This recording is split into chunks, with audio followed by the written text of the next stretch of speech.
بسم اللہ الرحمن الرحیم۔ السلام علیکم۔ آج کا قصہ قوم عاد کے متعلق ہے۔ اللہ تعالیٰ نے ان کو ایسی بے پناہ طاقت اور جرأت دی تھی کہ ایسی عمارتیں بناتے ان کا اس دنیا میں کوئی ثانی نہ تھا، لیکن اللہ تعالیٰ کی حکم عدولی کی وجہ سے ان کو تباہ و برباد کر دیا گیا اور دین کا پرچم سر بلند کر دیا گیا، اور وہ ہمیشہ قیامت تک رہے گا۔ حضرت ہود علیہ السلام حضرت نوح علیہ السلام کی اولاد میں سے ہیں، جو ایمان لا کر زندہ بچنے والوں میں سے تھے۔ ان کا ایک بیٹا اور 4 بہنیں سمیت طوفان میں غرق ہو گئے تھے۔ حضرت ہود علیہ السلام کا نسب نامہ کچھ یوں ہے: ہود بن شالخ بن ارفخشد بن سام بن نوح علیہ السلام۔ حضرت ہود علیہ السلام نے سب سے پہلے عربی زبان میں کلام فرمایا۔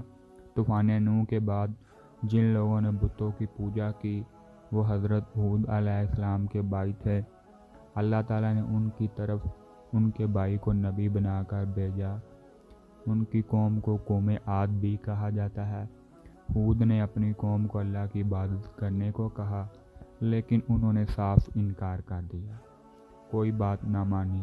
اللہ تعالیٰ نے قرآن مجید سورۃ الاعراف میں ہود کے واقعے کو کچھ یوں بیان کیا: ہم نے آپ کی طرف ان کے بھائی ہود کو بھیجا۔ انہوں نے کہا، اے میری قوم، اللہ کی عبادت کرو، اللہ کی بات مانو، اس کے بدلے میں تم سے کچھ صلہ نہیں مانگتا۔ میرا صلہ تو اس کے ذمہ ہے جس نے مجھے پیدا کیا ہے۔ بخشش مانگو اپنے رب سے اور توبہ مانگو۔ حضرت ہود نے قوم کو دعوت فکر دی تو قوم مزید کفر و عناد میں داخل ہو گئی۔ حضرت ہود علیہ السلام نے قوم کو اللہ تعالیٰ کے انعامات یاد دلائے تاکہ وہ اپنے مالوں کو پہچان سکے، مگر ان کے دل میں کفر کے قفل پڑ چکے تھے۔ حضرت ہود نے ان کے ساتھ لاطلقی کا اظہار کیا: یہ بت کوئی فائدہ یا نقصان نہیں پہنچا سکتے، جتنی طاقت دوسرے بتوں میں ہے، پتھروں میں ہے، اتنی ہی ان میں ہے۔ لیکن انہوں نے پھر صاف انکار کر دیا۔ ہود علیہ السلام نے اللہ سے مدد مانگی۔ اللہ نے ایسا بادل نازل کیا جو ان کو بادل نظر آ رہا تھا۔ وہ سمجھ رہے تھے بارش آئے گی، لیکن وہ عذاب تھا۔ بارش مسلسل 7 رات اور 8 دن جاری رہی۔ اللہ تعالیٰ نے ایسا دردناک عذاب نازل کیا، ان کو الٹا کر کر کے زمین پر پھینکا اور ان کے درد جسم سے الگ کر دیے گئے، ایسے پڑے جیسے کھجوروں کے تنے ہوتے ہیں۔ ایسی ہوا چلی جس نے ان کو ریزہ ریزہ کر دیا۔ حضرت ہود علیہ السلام کو اللہ تعالیٰ نے مضبوط اور قوی جسم کا مالک بنایا تھا، ایسی عمارتیں بناتے کہ ان کا اس دنیا میں کوئی ثانی نہ تھا۔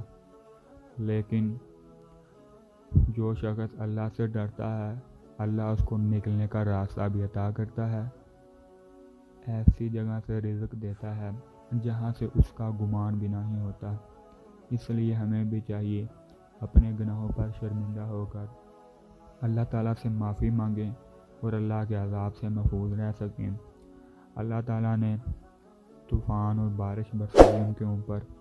اس طرح کا طوفان نظر آیا کہ ان کو صرف بارش اور بادل نظر آ رہے تھے، لیکن وہ طوفان ایک عذاب کی صورت میں تھا جس نے ان کو تباہ و برباد کر دیا، ان کے سر جسم سے تن کر دیے اور ان کا نام و نشان اس دنیا سے ختم کر دیا اور دین کو قائم و دائم کر دیا۔